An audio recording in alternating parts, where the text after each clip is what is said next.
Hello guys, welcome to my channel. Burnice kit is finally out, so let's go over it. We're finally getting a off-field DPS, an Anomaly at that. She is very interesting at what she does. She's very simple and quite very straightforward to play. Now let's begin with her main stats. Feel free to pause it if you like to see them in more detail. I'll begin with the core skill this time because it might give you a better idea how to go about with this character. So let's start with her core skill. So basically, whenever Burnice consumes energy, she will accumulate ignition points for herself up to maximum of 100 points. For every point of energy consumed, she will accumulate 2 ignition points. Also, when Burnice will accumulate 50 ignition points, she will enter a fuel specialty state until all ignition points are depleted. Also, when you enter combat, she will immediately start with full bar of ignition points, 100%. Burnice damage in fuel specialty state will be increased further by up to 30%, and when teammates do hit an enemy, she will trigger an Ember effect. This will consume 8 ignition points and dealing damage equal to 300% of Burnice attack and accumulate fire anomaly buildup. This effect can be triggered at the most once every 1.5 seconds, and damage dealt by the Ember effect is considered a special attack. So as you can see from the core passive, you'll have the ability to do off-field DPS with Burnice. What's also very important for these embers that they also accumulate anomaly buildup.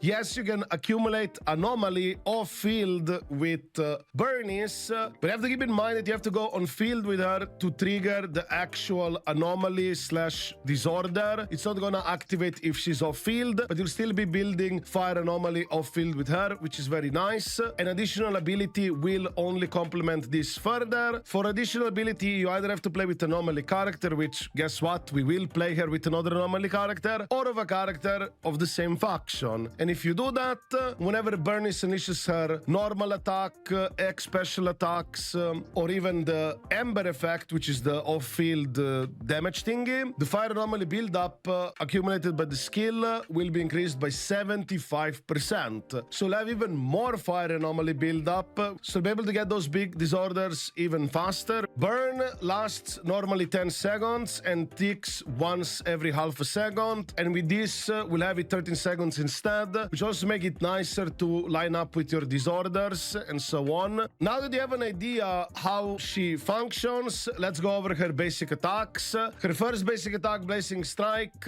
it's a typical standard basic attack, deals physical fire damage, nothing really special. And the other one, Blazing Flames, this is the one when you have fuel specialty active, which is from her core skill. You hold the basic attack to activate it. She will continuously spin and spray flames around, dealing fire damage. If you do keep holding it, it's going to extend the duration. Also, when this move hits enemy, ignition points will be consumed over time, up to maximum 35 points within the same skill. And also, immediately after the skill is launched, hold the special to immediately activate her X special attack Searing Swing Double Take.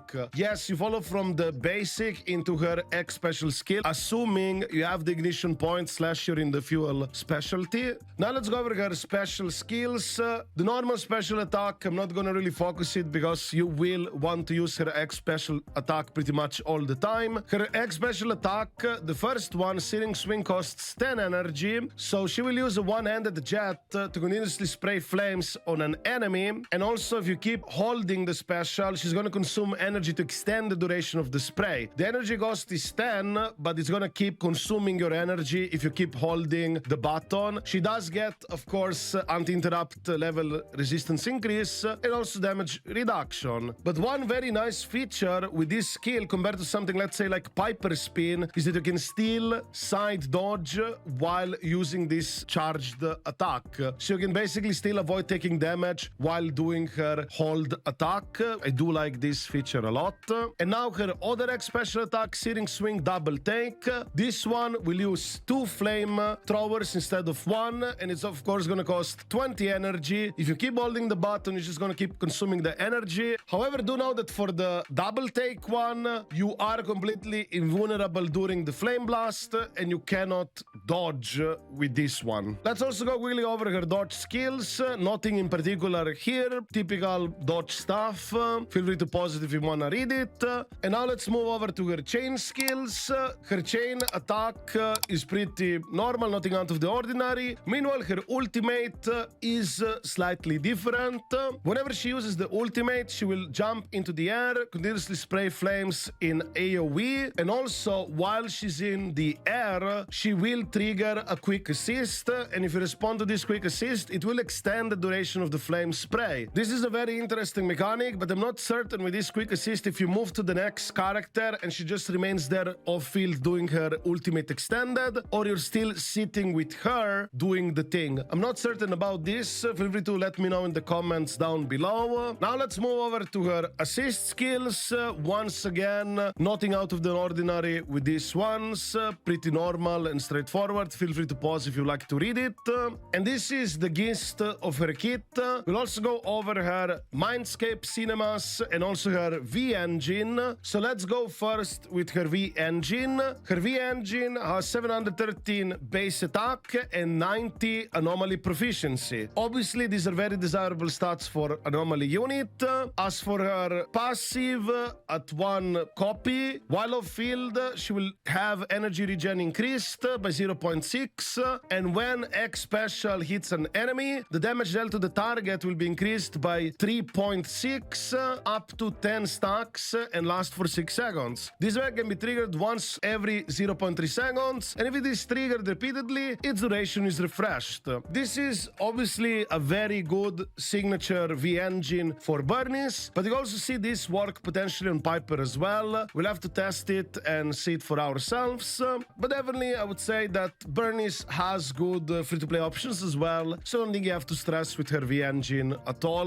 Now let's talk about her Mindscape cinemas. Mindscape 1 is going to increase the maximum amount of ignition points by 130 points, and when any teammate triggers burn or disorder, Burnice attack is increased by 15% for 15 seconds. This is a pretty strong M1. Attack buffs are very valuable, but do know that this only buffs herself. Personally, I would prefer if the attack buff was for the entire team. Mindscape 2, when Burnice hits an enemy with X special attack, Searing Swing double take, that's the one that costs 20 energy and more if you hold it, she additionally trigger a special Ember effect, dealing damage equal to 120% of her attack, and is guaranteed to be a critical hit. This can be triggered at most once every 0.5 second and does not consume ignition point. What I like about this one is that it does not consume any ignition points, and also the hits are guaranteed to be critical hit. You might be confused, critical on anomaly unit. Well, it seems that we might end up playing Burnice also as a normal off-field damage dealer, even for non-anomaly teams potentially. We shall see, we'll have to test it out, but it's definitely a possibility. Her Mindscape 3 just level increases. Mindscape 4, when Burnice unleashes the final hit of her normal attack Blazing Flames and hits an enemy, if her own energy is less than 40 points, she will immediately restore 80 points. This has a 1-minute cooldown. As usual, Mindscape 4s are just for energy, QL stuff for more or less. Mindscape 5, again, just a level up increase. And lastly, Mindscape 6, when the Ember effect is triggered, piercing hit will be applied to the enemy, stacking up to 5 times and lasting for 6 seconds, with its duration refreshed upon repeated triggers. When any friendly unit in the team attacks and hits the enemy, the pen ratio of this attack is increased by 6% for each attack of piercing hit the target has, up to 30%. Obviously, her M6 is pretty strong, but once again, we don't really need any of these Mindscapes at all at the moment, neither with V-engines. When you have fully built characters at this stage and point in time in game, you'll have a relatively easy / normal time to progress through content. Whenever in the future we get harder and more annoying content, that's when perhaps you might consider going vertical investment, but I don't think the time for that is yet. Overall, with Burnice, she's a very straightforward anomaly DPS character. Her main gimmick is off-field DPS and also building that fire anomaly build-up and also providing an increased duration of the burn. She's there to do damage, so she might also be played outside of anomaly teams just as your typical off-field DPS. We'll have to test that one out. But definitely Burnice has a good future because there are plenty of teams who will be able to play with Burnice, from Jane teams, Piper sniper teams, and potentially even some classic attacker teams with Soldier 11. We shall see, we'll have to test it out. But nevertheless, she's a very cool, hot, blazing character, and I'm very looking much forward to get her. So yeah, I guess this is it for this video. I hope it gave you an idea about Burnice. If you have any more questions or anything like that, feel free to write it down in the comments below. Or even better, feel free to ask me on my streams. I stream every single day on Twitch/YouTube. And of course, if you like this video, don't forget to give it a like and subscribe to my channel for more content like this. I wish you a wonderful day and see you in the next video.